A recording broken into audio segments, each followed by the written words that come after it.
Hello friends, how are you? I'm Rishu Verma and welcome to my YouTube channel Shram Bio Classes.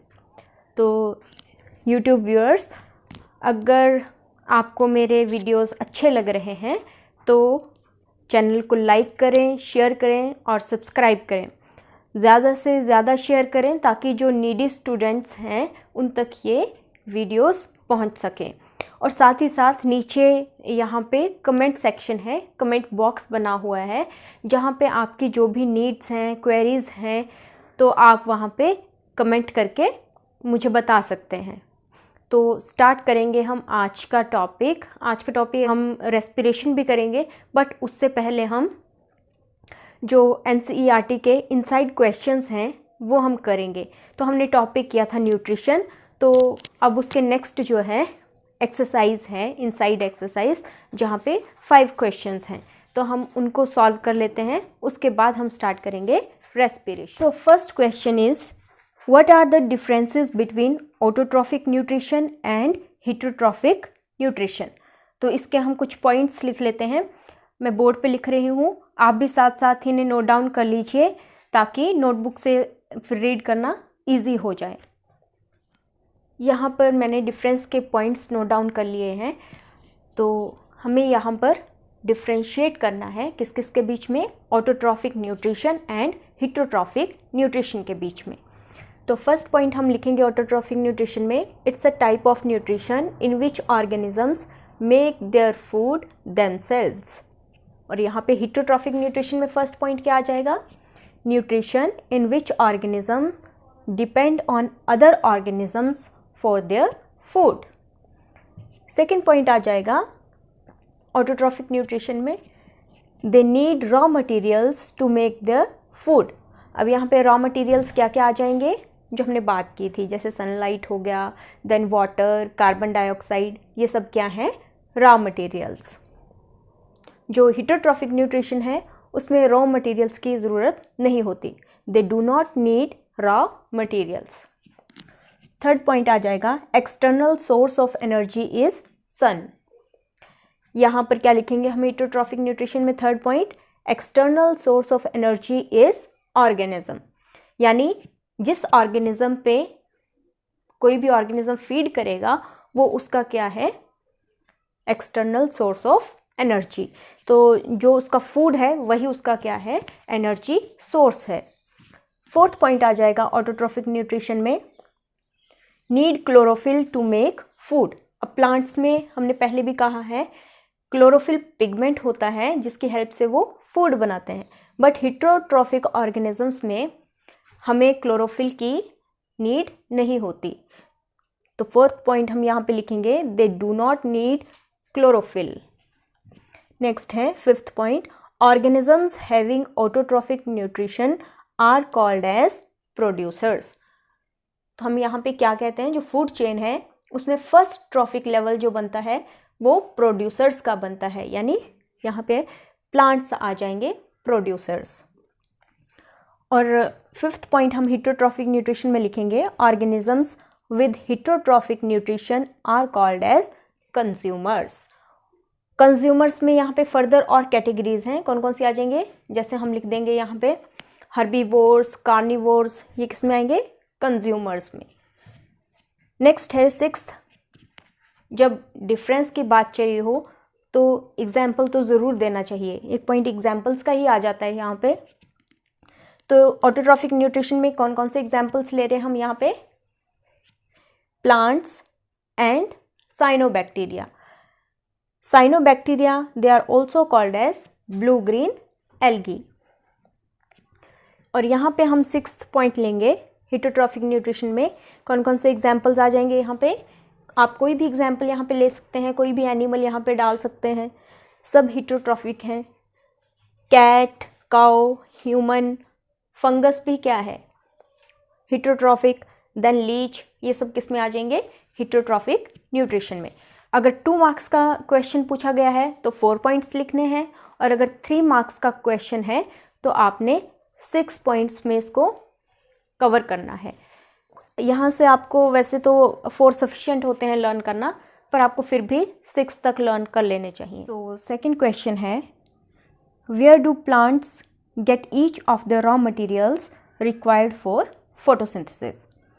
Photosynthesis के लिए जो भी raw material चाहिए plant वो कहाँ से लेता है। तो हमने यहाँ पे बताया है क्या क्या रॉ मटेरियल्स चाहिए प्लांट को। Carbon dioxide, water, minerals and sunlight. तो कार्बन डाइऑक्साइड ये कहाँ से लेगा? From air. और किसके थ्रू लेता है? स्टोमेटास के थ्रू। स्टोमेटास कहाँ प्रेजेंट होते हैं? लीफ सरफेस पर। सेकेंड है वाटर। वाटर कहाँ से लेता है प्लांट? सॉइल से। और सॉइल से किसके थ्रू लेगा? रूट्स के थ्रू। Then minerals. मिनरल्स भी कहाँ होते हैं? सॉइल में। और प्लांट सॉइल से मिनरल्स को किसकी हेल्प से लेता है? रूट्स की हेल्प से। नेक्स्ट है हमारे पास सनलाइट। तो प्लांट लाइट कहाँ से लेगा? सनलाइट सन से। और कौन उसको ट्रैप करता है? लाइट एनर्जी को कौन ट्रैप करता है? Chlorophyll. So the raw materials for photosynthesis कौन कौन से यहाँ पे? Carbon dioxide, water, minerals and sunlight. Question third is what is the role of acid in our stomach. हमारे स्टमक में एसिड का क्या रोल है? So the answer of third question is first है acid that is HCl। HCl क्या है? Hydrochloric acid. Hydrochloric acid helps to kill micro organisms. Second point हम लिखेंगे this is helpful for the functioning of pepsin. Pepsin क्या है? It's a part of gastric juice. अगर pepsin को properly work करना है तो स्टमक में एनवायरनमेंट कैसा होना चाहिए? एसिडिक। थर्ड पॉइंट हम लिखेंगे it also helps in softening of food. तो ये फूड को सॉफ्ट करने का काम भी करता है। नेक्स्ट क्वेश्चन है fourth question what is the function of digestive enzymes. तो डाइजेस्टिव एंजाइम्स का क्या फंक्शन है? So the answer of fourth question is digestive enzymes help in digestion of food. और इसमें हम एग्जाम्पल्स भी डाल देंगे जैसे कि lipase. Lipase helps in break down of lipids और फैट्स। लिपिड्स एंड फैट्स की कौन ब्रेक डाउन करता है? लाइपेज। सेकेंड है पेप्सिन एंड ट्रिप्सिन। हमें पता है पेप्सिन कहाँ बनता है? स्टमक में। और ट्रिप्सिन ये पेनक्रियाटिक एंजाइम है। तो दोनों का फंक्शन क्या है पेप्सिन एंड ट्रिप्सिन का? They help in break down of proteins. Protein की ब्रेक डाउन कौन करेगा?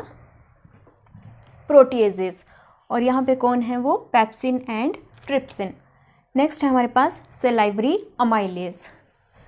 सेलाइवरी अमाइलेज हमने बात किया कहाँ पर होता है? सेलाइवा में। ये किसकी हेल्प करता है? किसकी ब्रेक डाउन करता है? ये स्टार्च की। और स्टार्च यहाँ पे क्या है? कार्बोहाइड्रेट। तो यानी यहाँ पे हमने तीनों को मेंशन किया है जो कि हमारा फूड होता है, कार्बोहाइड्रेट, प्रोटीन एंड फैट्स।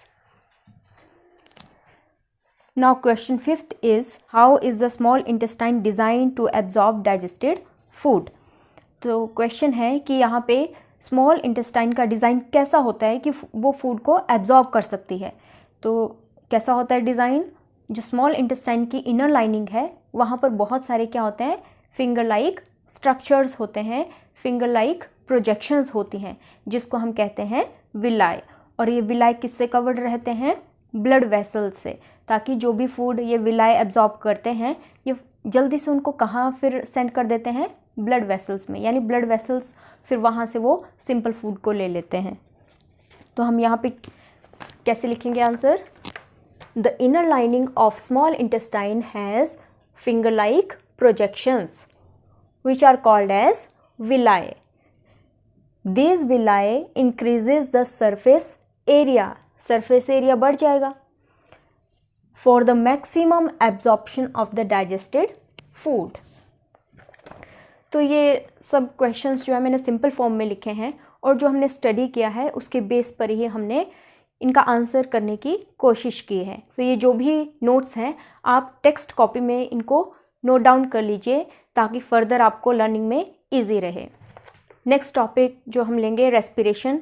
तो कोशिश करूँगी कि मैं आज ही इसको कवर करूँ रेस्पिरेशन को भी और आपके लिए फटाफट उसको अपलोड करूँ।